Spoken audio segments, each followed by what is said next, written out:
Good afternoon, everyone. My name is Stephen Norris, and I am the Walter Havighurst Professor of Russian History and the Director of the Havighurst Center for Russian and Post-Soviet Studies here at Miami University in Ohio. This afternoon's event is part of the Havighurst Center's Focus on Ukraine series that began with Yevgenia Belorusets and Peter Pomerantsev and will conclude with Luba Yakimchuk in November. Today's event is also the next installment in the Creative Horizons series, an ongoing collaboration with Arizona State University's Meilkian Center and the University of South Florida's Institute for Russian, European, and Eurasian Studies, designed to spotlight art and artists in the former Soviet world. Our recent events have focused on Ukrainian artists, including Katerina Babkina, Igor Gusiev, Yekaterina Lisavenko, Kinder Album, and Yevgenia Belorusets. Today, we're joined by Sergei Loznitsa, the most acclaimed contemporary Ukrainian filmmaker and one of the most important documentary filmmakers of our time. His 4 feature films have all premiered at Cannes Film Festival, where Loznitsa won the International Federation of Film Critics Prize in 2012 for his movie In the Fog, and Best Director in the Un Certain Regard section in 2019 for Donbass.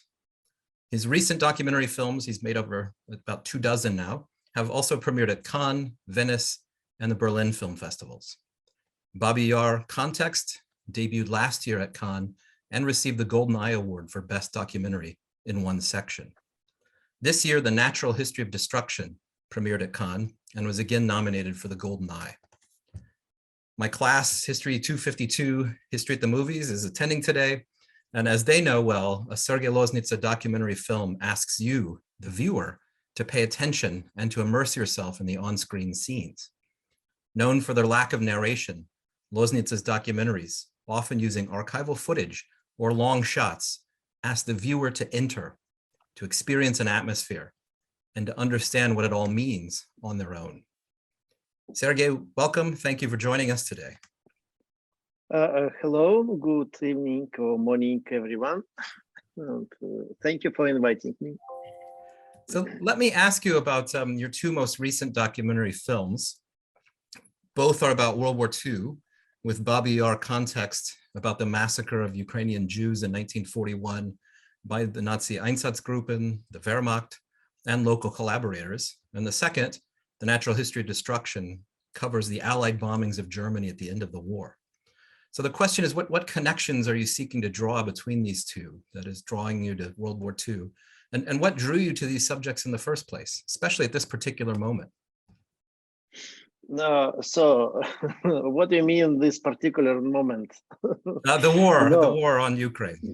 Yeah, war in Ukraine. I'm not planning this war, yes. And for many of us, it was unexpected. Even in this way, and as you know, the films they are planned year before release, and for example, idea of this film, Natural History of Destruction, appears inside my head in 2017. Yes, and it based on Sebald essay, which named Natural History of Destruction, or in German title is Luftkrieg und Literatur.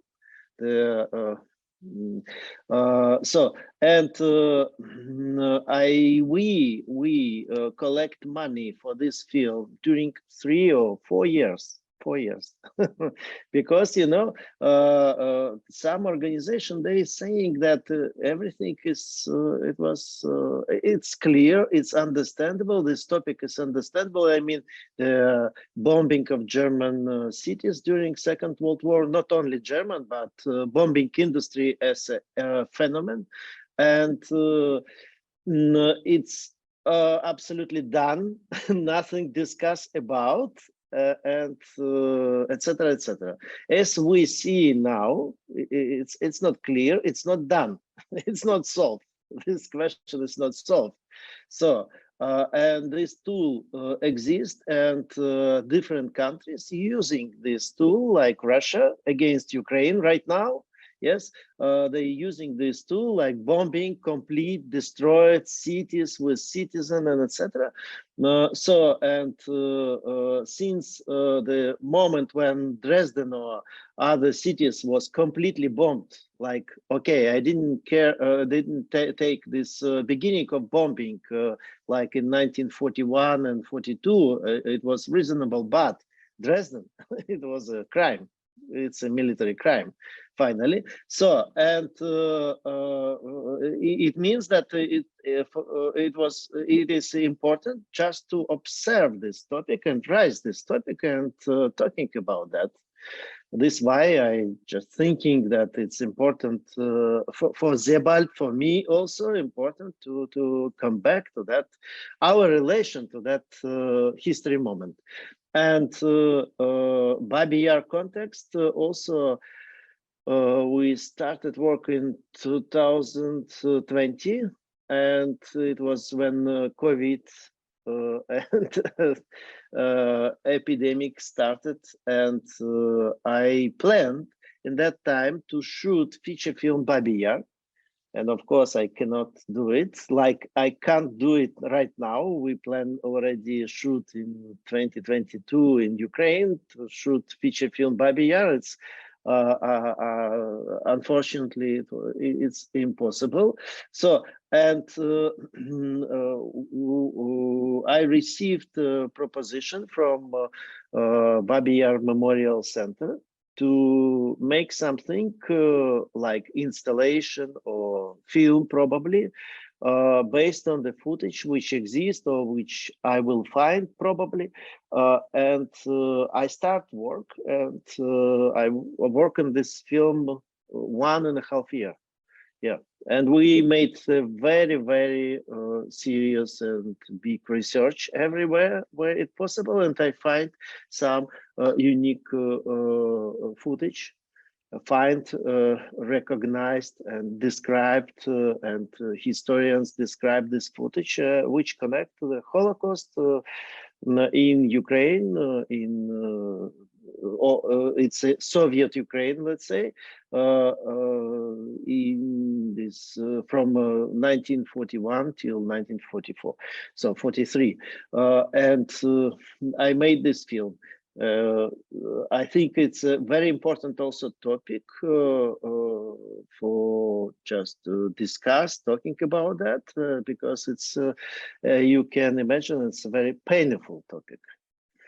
So, and in Soviet Union, the strategy and the ideology was that they didn't want to touch this issue. Because it was Soviet Union was an anti-Semitic state itself, and this is why only knowledge appears about that for public since 1991, since Perestroika. So in the last 30 years, different historians work on it and wrote some books. But I still think it's not enough, and all truth was not saying. So this is why I just wrote this my feature film script and work on this topic and made a documentary. I want to follow up because your films often, and what you just said illustrates this fact. They often focus on events that have been ignored, and in many ways illustrate how the history of World War II or other histories haven't been learned well enough. I don't know if you heard or read Putin's speech on Friday, where he annexed the 4 Ukrainian regions, but he referenced the Allied bombings of Dresden and other German cities during World War II as a reason why the West is ill and shouldn't be taken seriously. How do you react to that? And how do you react to the ways in which your films speak to particular moments, even, as you said, when they've been planned for years in advance? I didn't read his speech. It's not interesting. I think the politician, they have to read carefully first, and psychiatrists, the people who take care about the crazy people, they have to read this kind of speech carefully. But for me, it's not interesting. Doesn't matter what this guy is saying, you know. Look, he's crazy.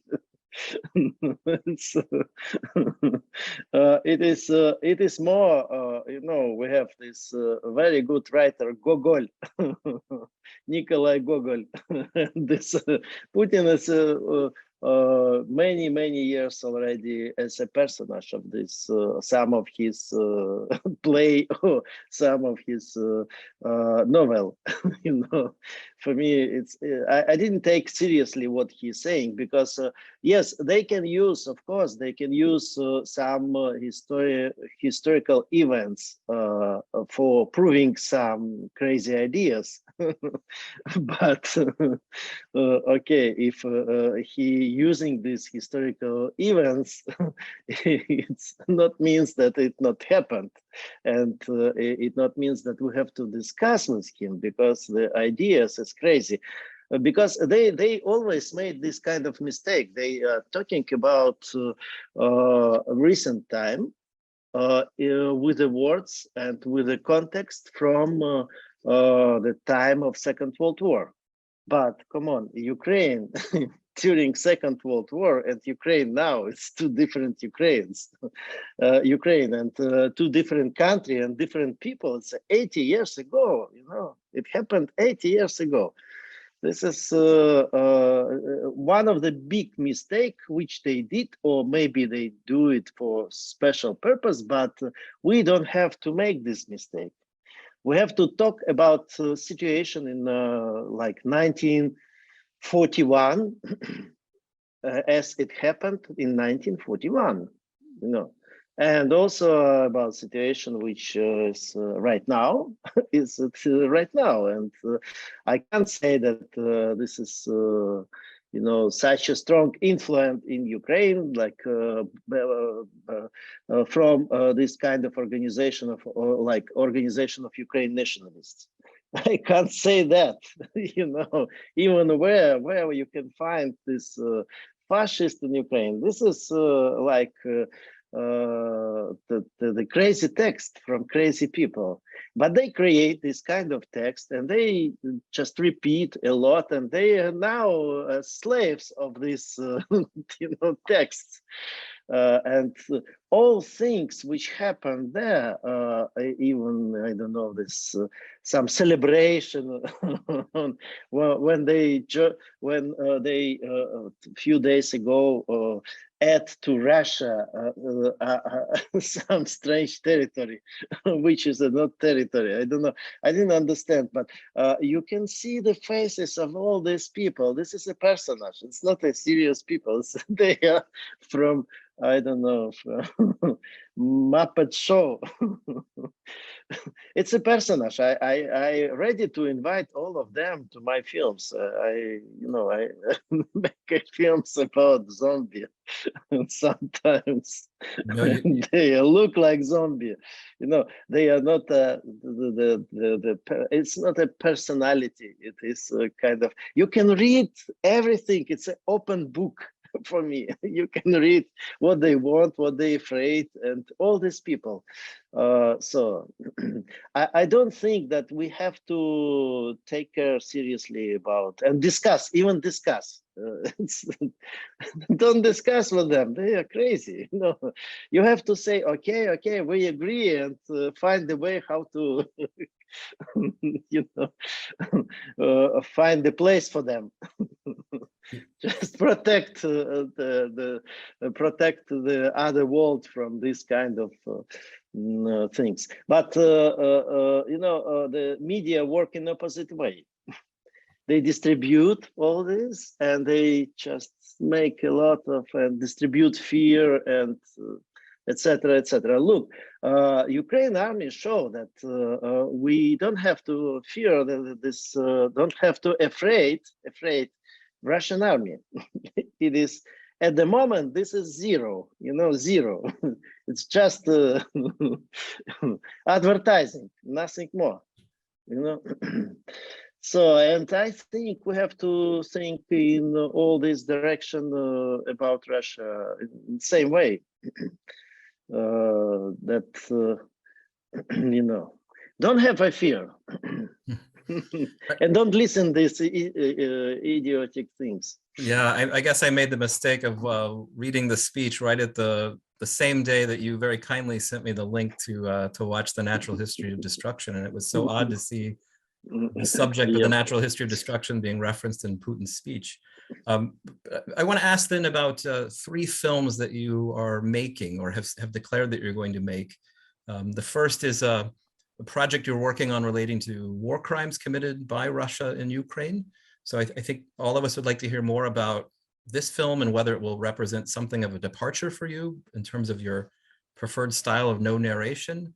And then you've also stated that you're trying to make films about Stepan Bandera, the far-right Ukrainian nationalist leader of the 1930s, as well as the Holodomor, the famine, of course, in 1932 and 33 in Ukraine, caused by Stalinist collectivization. So these 3 films, are they all still on? And can you tell us more about what you're planning with them? So, but from where this all information? This was an interview you gave to Kinokultura. Kinokultura. No, I think about idea to make a film about Stepan Bandera, but as a good idea for filmmakers, because this personage is at the moment mythological personage. It's not a real personage. They create a myth about him. So and exists the very good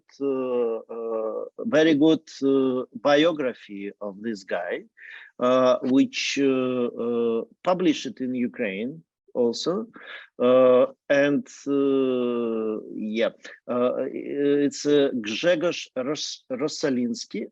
It is a Polish historian, and this is one of the, I think it's only one very good based on food archive and historian serious investigation biography, and I recommended to read this biography. But when I thinking about this possibility to make a film about, I thinking about the trial which happened in 1934 in Warsaw against this organization, because they killed the minister, the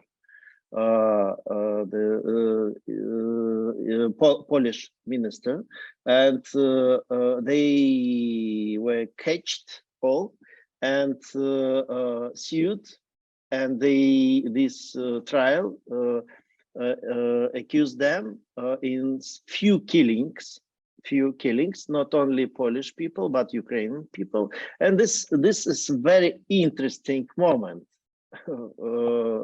So, and very important question. If we agree when we will fight for our independence to make terror, because this organization, it was an organization which create terror. And the second unknown, not such a known trial happened exact after trial in Warsaw, in Lvov, where all these guys, including Bandera, was accused in the killing of the chief of gymnasium. Ukraine gymnasium and Ukraine, national Ukraine. It was an ethnically Ukrainian person. So, and after that, they stay in prison till 1939. So, and I think it's a very important moment, because it was a situation, and after that accusation, and after that trial, where they express what they want. They said openly everything what they want. So maybe this is a good moment to make a good historical moment to make a film about that. To say what is the essence of them, and also to propose for spectator to be on one of the sides, to take sides, to be with them or against, to decide this moral question, if it's possible to kill for freedom of your country and etc. So this is, but this is far. I didn't make this film. It's a far. It's just idea. I have, every day a lot of this kind of ideas. And what we work on now, it's two topic. One of this topic, it's how this war transformed Ukraine. What happened with normal life with citizen after and during this war, how they changed, how things changed, life changed. So, and another topic which is very important, I think, it's about the war crime and where our limit, what we can as human, as an organization, as people who represent justice, where and what we can. Of course, it's important to investigate all cases, and many organizations take care about that. And many organizations, like 20, 25 organizations, not only official prosecution, prosecutors, Ukraine prosecutors, but many other international organizations, they take care about that. But where our limit and where we will stop. And we, this the very important case with MH17 and how long this trial, and it's no end till now. Everybody understand that what happened and who are guilty, but till now we don't have any solution. It's just postpone. No, it's very serious question. How we can organize this kind of system, international justice system, to prosecute, to stop this and to answer to that crime. Because normally during the war, many people participate in that, and after that, nothing happened. It's very important, I think. And this topic, I just work and we prepare shooting, and it is kind of preparation period, but this is what is important, not only for Ukraine. It's Ukraine just now, but in general, because where the limit of international justice. So, and but I prepare something different as a film. I wrote because I think it's very important to come back to this Stalin time and this period when Stalin built his country and organized Gulag. And I find a very good, great writer, Georgy Demidov, and he spent like 20 years in Gulag, and he described very carefully this time, and even the time when it like organized, when it was fixed, like 1937.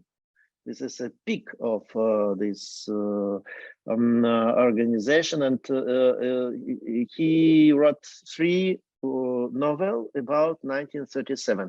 And I would like to make one by one all this novel, because this is very careful. He's a scientist, and he described it very careful, and it's a brilliant dramaturgy. This is what I'm working now on, and I think I will shoot next year this feature film. And I have many other things to do in parallel. It's, you know, I just very fast with films, and I have many ideas in same time which develop, and in different stage films exist. I'm certainly hoping all these ideas get realized. Let me now ask three questions that students in my class sent ahead of time. My class watched Maidan. They watched parts of State Funeral. So the questions are related to that. So the question from Hannah, one of my students, asks about your interest in crowds and how you tend to focus on crowds, whether they're protesting in 1991 or 2013 as the case may be, or passing by Stalin's corpse, or acting even as bystanders during World War II. So the question is, what draws you to crowds, and how does capturing people in groups help to convey the message you hope you want your audience to figure out? You know, when I made my first films, they all about crowd. They don't have in documentary protagonist. Only in one film probably I have a protagonist, and the rest films I made 26 documentary films. They don't have any protagonist. But I have a topic. I have an idea which developed through episode to episode through the film. And when I made like maybe 5, 6, 7 films, I realized that I don't have protagonist. I realized that I didn't make it for special purposes. Just you follow your intuition, and you make what you make. Make what you made. But after that, I just look back and think, okay, I don't have protagonist, and all people. It's about crowd. It's about this development of this story from another scale. Another, you know, far from people. Okay, why it's another thing, but some questions, some problems you can explain only from that distance. If you are talking about history, you can have a proper way of how to look to that from a distance. And of course, you can't describe the private stories of different people, but you can see the story from point of view of nation, or, you know, society point of view.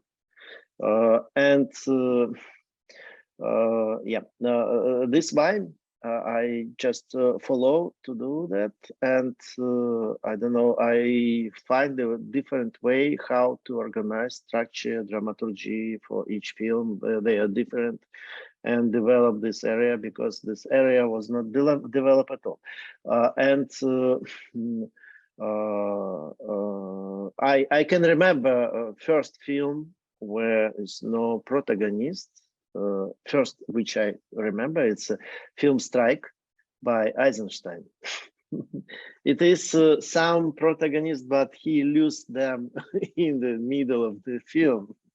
And after that film, it's about crowd. So, and also I remember I can remember the films by Dziga Vertov, for example.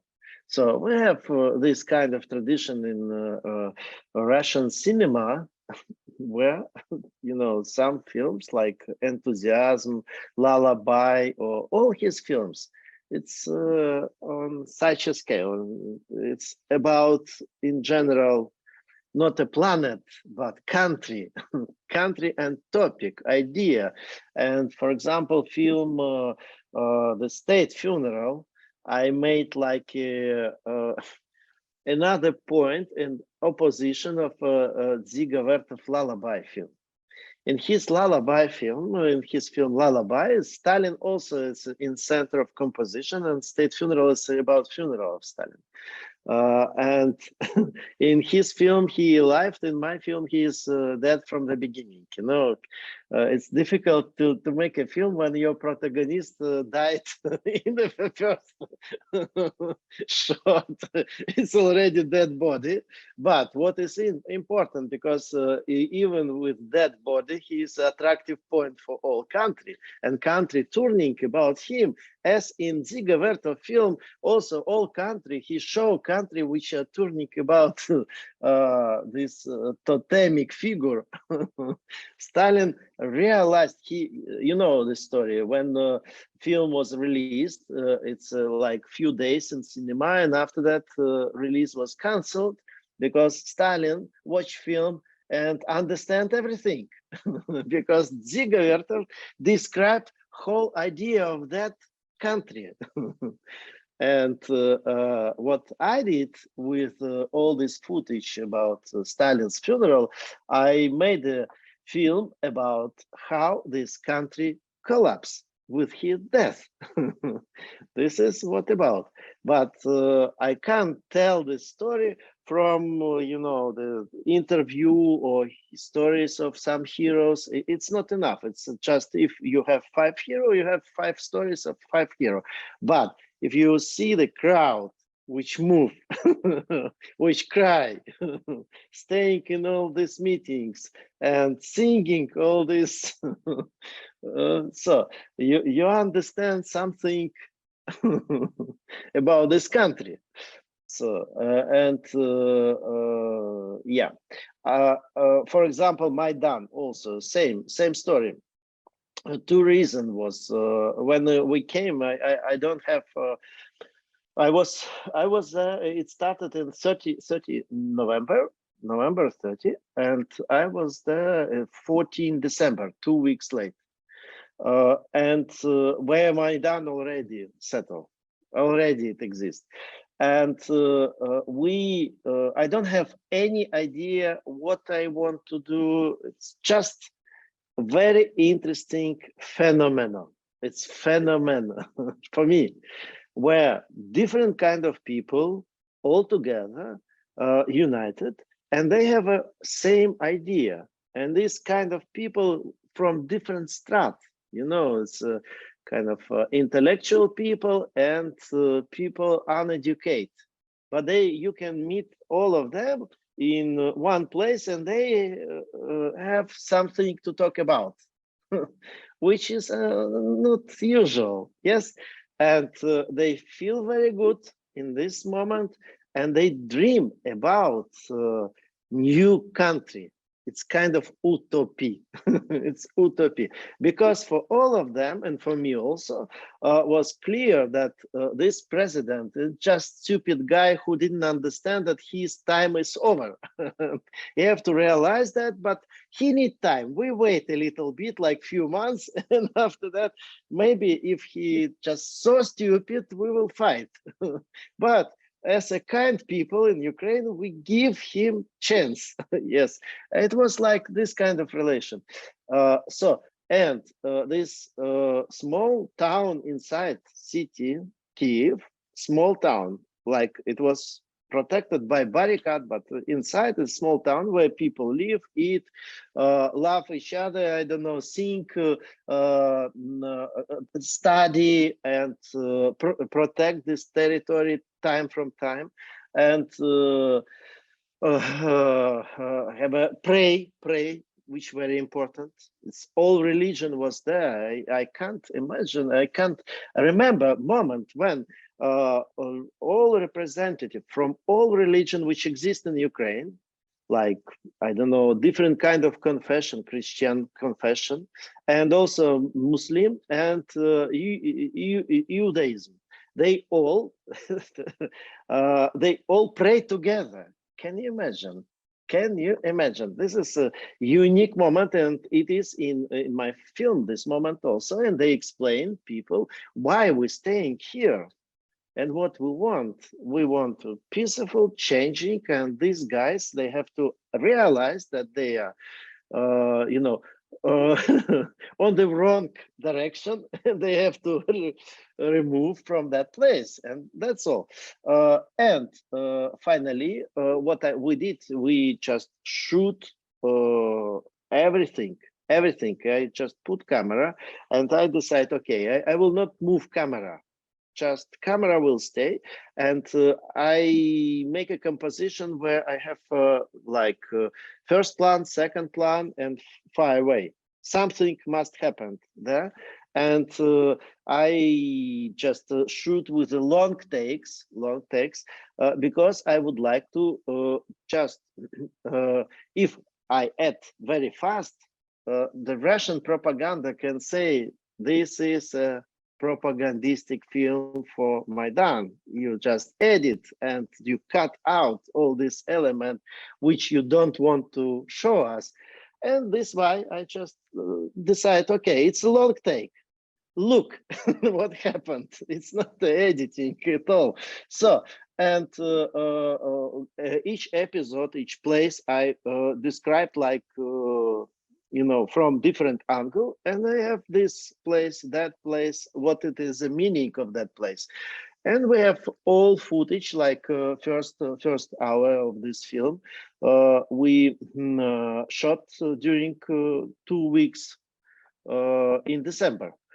After that, I just ask because it's not finished, but I have feeling that I already understand Maidan, and this understanding in my footage exists. I can make a film, and I just wait how it will finish. So, and after that, I asking the cameraman from Ukraine to continue shoot time from time, and the other part of film he shot himself, and he just visit time from time to this place and just shot it. And what my idea was that who is my hero? It's people. I remove all politicians. I don't want to have all of them. As a people in Kiev in that time, they don't want to listen. They listen, of course, all these politicians, but they, at the beginning of Maidan, they asking politicians not to protest in same place. It was 1 week when they staying separate. So, after that, politicians join, okay, but when I shoot meetings, I just put camera on stage and shoot people. I was not interested what politicians saying and etc. So because it was a people's uprising, it was people who angry and would like to remove all this, this criminal power, which they did. And Maidan, this is the interesting phenomenon. They did not create the political class, party, or some leaders. I can't say who is in the Ukraine political stage, a leader which appear during Maidan. I don't know them. This is very interesting because normally this kind of movement creates party or somebody. But this is, I think this characterized Ukraine.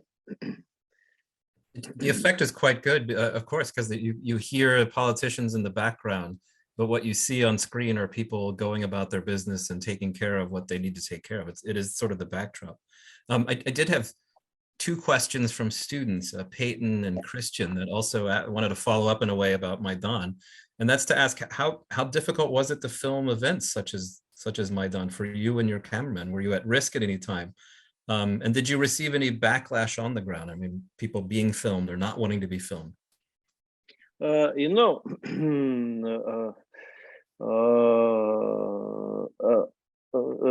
Difficult. Only one thing was difficult to keep shooting in one direction. Because you always think that some important things happened in the left or right, and you have to switch and turn camera. But I understand that everything what happened, if even it's not inside your picture, it is exist in your picture. It means that you have to be patient to staying in composition which you have. not to move camera. So, and yes, second thing, of course, immediately, I don't know, I don't know how name it, these forces, let's say, so KGB immediately recognized who shooting where, and in close to flat, close to the door of the flat which we rent, some homeless person appeared and he followed us when we just moving. Yes, it's understandable. And once one electrician opened our door, this guy saying that he was invited to take care about electricity in our flat, you know. But it's absolutely understandable. They put some listen service, put something inside. It was like they just would like to say that we follow you. Don't worry. And of course, some people are coming to us and make our photo just to front. Just come to you and make a photo, your photo, and looking to you with a smile and go. So yeah, they take care about, but thanks God, we shot what we want, and we take care about our footage. I just in same after shooting, immediately somebody download this footage and upload this footage to the server somewhere abroad. The most important, I'm thinking about footage. I didn't think about these crazy people. Yes. Yeah. So earlier, but I was not in the moment when they shot. They shoot when they start to shoot. I was not in Kiev in that moment. So I put a note in the chat for anyone, if you have a question, please to ask. We do have about 15 minutes left. Earlier, you referenced how Ukraine in World War II is not the same as Ukraine today. It's something that should be obvious, and yet often it's not. So, as someone who identifies as a Ukrainian filmmaker, you attended high school there and university there, and have lived in Ukraine for large portions of your life, and now you live in Vilnius. How has Ukraine and Ukrainian identity changed since 1991 independence, or even since 2014, the events of Maidan? I lived in Ukraine till 1991. And after that, I studied in Moscow in film school. And after I immigrated to Germany, when in 2001, when Putin came to the power, and everything was understandable. So for me, at least, what happened with this country, and I used to live now in Germany and in Lithuania, in between these countries. And my parents, they lived in Kiev, in Ukraine, and I often visit Ukraine. But since 1991 till now, Ukraine changed quite a lot. And even with this war, this changing so fast, and is under this pressure, and it's more and more Ukraine-speaking country, and in general, its situation is. I can't compare with like my native city, Kiev. I can't compare this city. I mean the population, for example. I can't compare. It's serious changing for these 30 years. serious changing. Yeah. But it started with emigration, because quite a lot of Jewish people from Kiev, they emigrate. I don't know, Canada, United States, Germany, and other countries.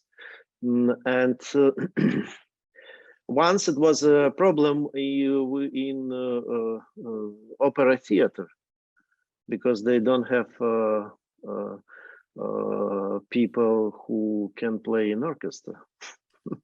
It was some moment like that, yes. So, and also some people immigrate to Russia, and some people immigrate to different countries, not only Jewish. And it was a moment when people from Donetsk, from this territory, when Yanukovych was in power, just also emigrate to Kiev. They moved to Kiev. So, and this is always a story of changing population in the big cities. If we just compare, for example, amount of people in West Ukraine, for example, Lvov, just Lvov example, very like 1939, 60% Polish people, 60% Polish, it's a Polish city, 25 Jewish, and 15 Ukrainians. And now we have like 89, 90% Ukrainians. This is what happened for, I don't know, 80 years. And more or less situation in cities in the West Ukraine more or less change in such a direction. And for example, in Kiev was 800,000 people and 25% Jewish. Every fourth person is Jewish, you know. And now, unfortunately, in Ukraine, like 40,000 for all Ukrainian Jewish people. So, and this territory with kind of hidden migration. It's not open, but if you just look statistic, you understand that complete changing in some territories of the faces of the cities. So, and with this war and this migration, for now it's millions Ukrainians, they migrate to the West. I'm not sure that all will back to Ukraine. You know, some of them will create the new life in the West, like in Germany, in Poland, and different other places. And this migration was even before war. I mean, before this February, 24th February, when we shot in Kryvyi Rog, in the city from where the Ukraine president, when we shot in 2018 this film Donbass, all our drivers, they learn Polish. They learn Polish language. They and some people during this shooting, they already emigrate to Poland, just as a worker and as doctors, as a medicine, it doesn't matter. They thinking how to move to that direction. And I don't know how it is now, but I think that after this war, the face of our country also will change, and even the face of the big cities. Earlier, you referenced that one of the reasons you filmed Maidan the way you did with cameras for hours shooting long shots was to combat potential Russian propaganda that would suggest what we saw and what we see was not in fact a revolution of the people. So we have a question in the chat from a student, Andrew, that asks you a little bit more about the nature of Maidan, filming Maidan, and how you kept cameras rolling for hours on end, for days, months on end. in the end, you made a 2-hour movie. And I suppose this question could be one asked to all of your movies. With so much footage, how did you decide what made the final cut? What sort of choices did you make, and what ethical choices did you make to cut hours and hours of footage and make it into a 2-hour movie? Yeah, but of course, you always decide what is important, what kind of episode important for you, and how you will connect this episode with each other, and what is a moment from that episode important for you. I made, for example, film Mr. Landsbergis. It's a film about Lithuanian protest against Soviet power, and it's about fighting Lithuanian nation for independence, which started in 1988 when Gorbachev came to the power in Soviet Union, and they finally they rebuilt independence in March 1990, and Soviet Union started to fight with, and Moscow fight with Vilnius. And I was surprised that during this time, many people shot on VHS tapes and shot all this event which happened in Lithuania, and we collect 1,000 hours. Can you imagine 1,000? It was very difficult even to watch all of that footage, and we spent 2 years to make it. It's the longest, my longest film.